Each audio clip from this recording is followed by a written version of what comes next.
दोस्तों नमस्कार। बेटी बचाओ बेटी पढ़ाओ ये नारा प्रधानमंत्री ने हरियाणा में ही दिया था, 9 बरस पहले दिया था।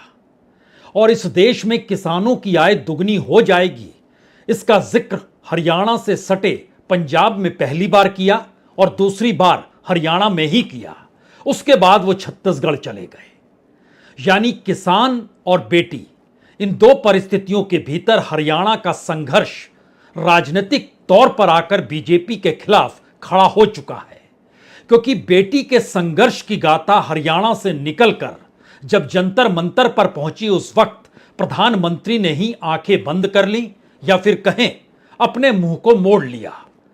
उन्हीं खिलाड़ियों को लेकर मुंह मोड़ लिया जो इससे पहले पदक जीत कर आई थी, तो उन्हें बकायदा प्रधानमंत्री के घर पर बुलाया गया था। और वो जब न्याय की गुहार लगाती रही तो प्रधानमंत्री ने उनकी तरफ देखा तक नहीं। और संयोग ऐसा बनता चला गया कि राजनीतिक तौर पर हरियाणा की खिलाड़ियों का आंदोलन उस संघर्ष की गाथा को लिखने लगा जो हरियाणा के भीतर महिलाएं जितने संघर्ष को करती है, वह सुबह से लेकर देर रात तक खेतों से जूझती है या फिर परिवार को संभालने और चलाने को लेकर शारीरिक तौर पर जो संघर्ष वहां पर करती है, वह किसी से छुपा हुआ नहीं है। और संघर्ष की वही गाथा राजनीतिक तौर पर हरियाणा की राजनीति को इस तरीके से प्रभावित करेगी कि वह बीजेपी के खिलाफ हो जाए। यह तो बीजेपी ने सोचा नहीं होगा और कम से कम प्रधानमंत्री मोदी ने यह तो कल्पना की नहीं होगी।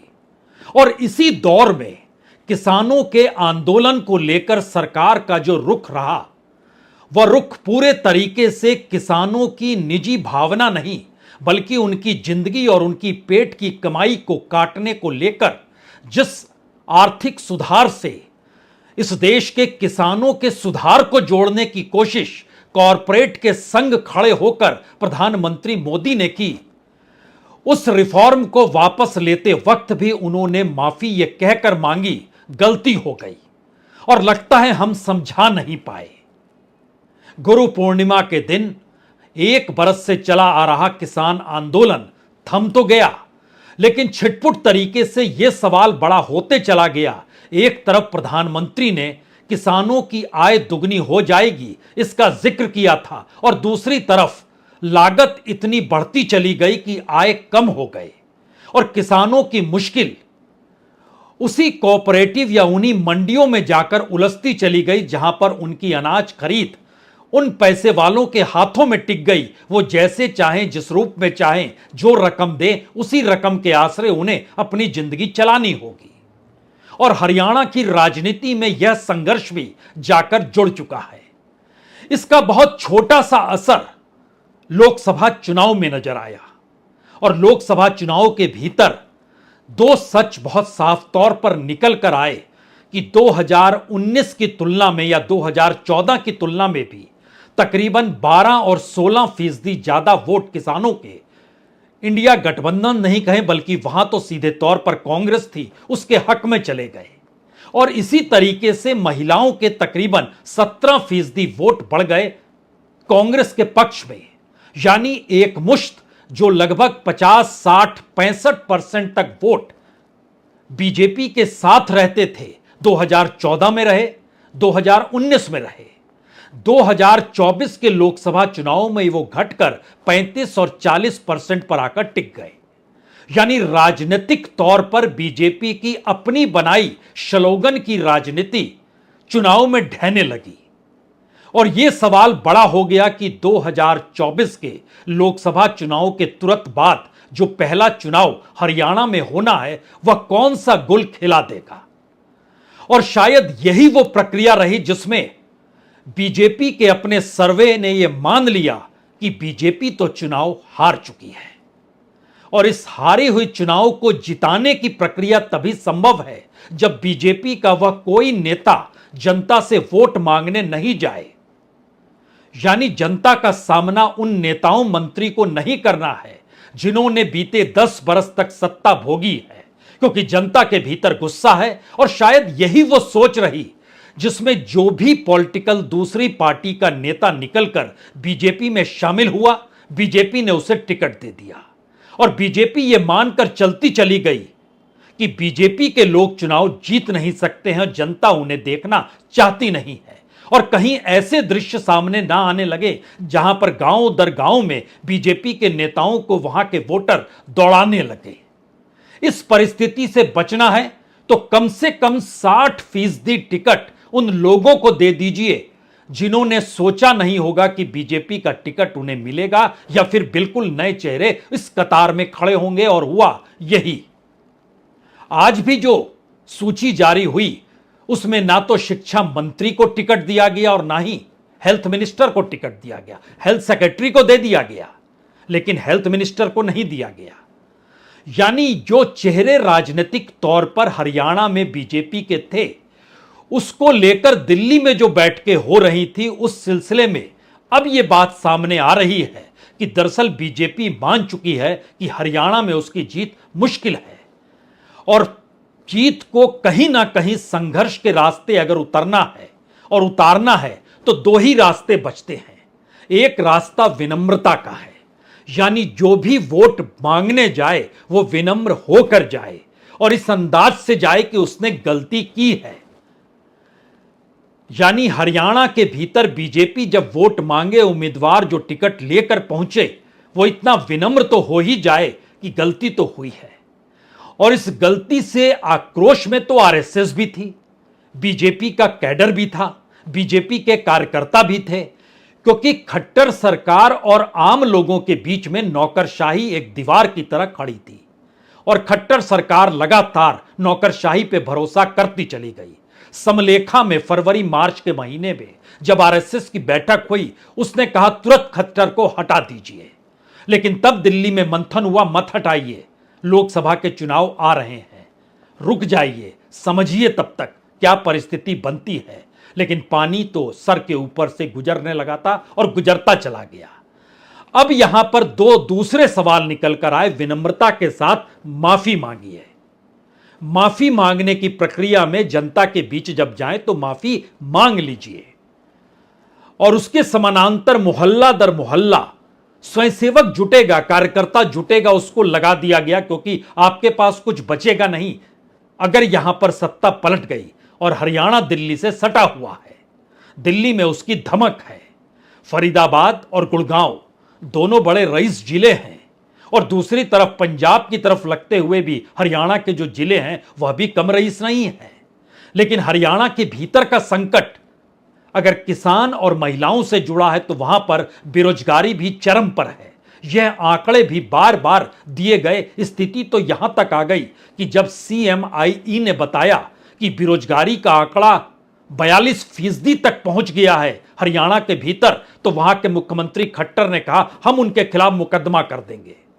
यानी राजनीतिक समझ की यह पराकाष्ठा थी जिसमें आपको अपनी राजनीतिक जमीन या सच्चाई देखनी नहीं है। और शायद ये पूरी प्रक्रिया एक गोल चक्कर लगाकर आज 360 डिग्री में एक बार फिर प्रधानमंत्री के दरवाजे पर आकर खड़ी हो गई है। और इस दरवाजे पर एक ही शब्द आकर टिक गया है, जो कि चाहे वो हरियाणा के नेताओं की पूरी कतार हो या स्वयंसेवक या संघ की कतार हो, सभी जब माने बैठे हैं कि दरअसल प्रधानमंत्री मोदी का चेहरा चाहे अब वोट दिला पाने की स्थिति में ना हो, लेकिन बावजूद इसके प्रधानमंत्री मोदी की मान्यता अभी भी वोटरों के भीतर खूब है और उन्होंने तय किया कि कम से कम 5 चुनावी रैली हरियाणा में जरूर करेंगे। यानी इस तरीके से करेंगे कि 22 जिलों को घेर लिया जाए। लेकिन सवाल है, शुरुआत तो उस जगह से होगी जहां महाभारत 18 दिन तक चला था और 18 दिन तक महाभारत जो चला था वो क्षेत्र कुरुक्षेत्र था। तो कुरुक्षेत्र में 14 तारीख को प्रधानमंत्री की पहली चुनावी रैली होने जा रही है। और बड़ा सवाल अब यही है कि इस दौर में क्या वाकई हरियाणा की राजनीति के सामने अगर कोई दंडवत हो जाए तो जनता क्या उसे माफ कर देती है? यानी प्रधानमंत्री जो विनेश फोगाट के साथ हुआ इस दौर में, हालांकि बृजभूषण शरण सिंह को खामोश करा दिया गया है, आप कुछ मत बोलिए, कंगना रनौत को भी कह दिया गया आप बिल्कुल मत बोलिए, कम से कम किसान और अग्निवीर को लेकर कोई बात आप खड़ी मत कीजिए। और ब्रजभूषण से भी कहा गया है आप भी विनेश फोगाट को लेकर अब कुछ ना कीजिए, क्योंकि हरियाणा की राजनीति में महिलाएं और किसान और उसके ठीक समानांतर जाट समुदाय का वोट बैंक, ये एक ऐसी मारक परिस्थिति है जिसमें बीजेपी को दिखाई देने लगा है पता नहीं उसको 10 सीट भी मिल पाए या ना मिल पाए, या मैक्सिमम 15 सीट के आगे वो बढ़ नहीं पाएगी। अगर यही स्थिति 5 तारीख तक चली गई, यानी वोटिंग के दिन तक चली गई, तो उससे पहले कौन परिस्थितियों को बदल सकता है? तो एक ही नाम इस दौर में उभरा कि प्रधानमंत्री मोदी।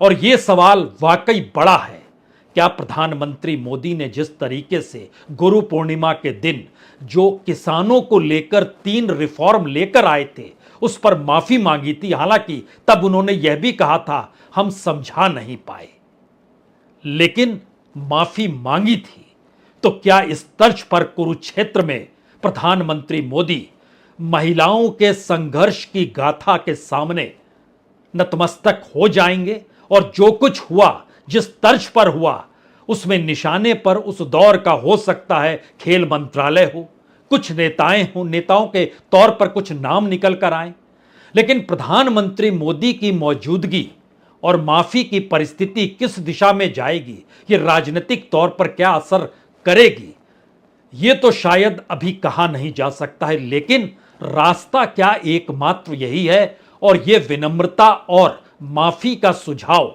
जिन रास्तों से निकल कर आया है, उनके सामने हरियाणा में बीजेपी की हार महज 15 सीट से भी कम की दिशा में जाकर ठहर चुकी है।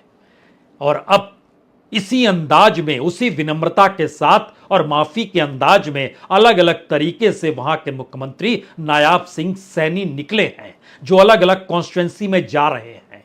और खास तौर से जो अहिरवाल का इलाका है, जो दक्षिणी हरियाणा का इलाका है, जहां से सबसे ज्यादा अग्निवीर निकल रहे हैं, या भारत की सेना में हरियाणा एकमात्र ऐसा राज्य है जहां पर 1/3 सैनिक वहीं से हरियाणा से जाते हैं।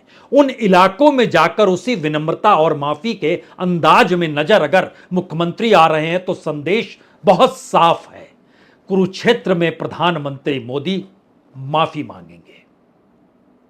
14 तारीख को आदरणीय प्रधानमंत्री जी हमें आशीर्वाद देने के लिए आ रहे हैं।